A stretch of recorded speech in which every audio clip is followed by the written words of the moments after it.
శ్రీనివాస్ పేరు కలిగి అఘోరీగా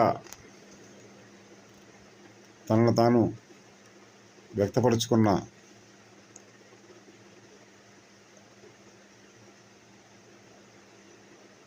వ్యక్తి తక్షణం అఘోరీ వేషాన్ని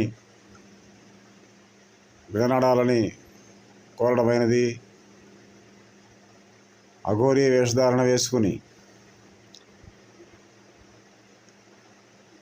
పుర్రెలు వంటివి కారులో వేసుకుని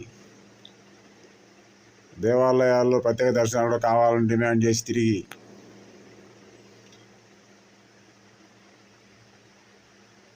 ఆడపిల్లలు, ప్రేమలు, గోల్డెన్ బిస్కెట్లు ఇలాంటి భాష మాట్లాడి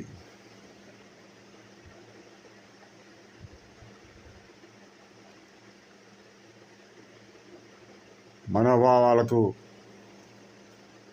భంగకరంగా, సామాజిక శాంతికి విఘాతం కలిగించే అంశాల్లో ఒకానొక అంశంగా మారుతున్నటువంటి అఘోరీ శ్రీనివాస్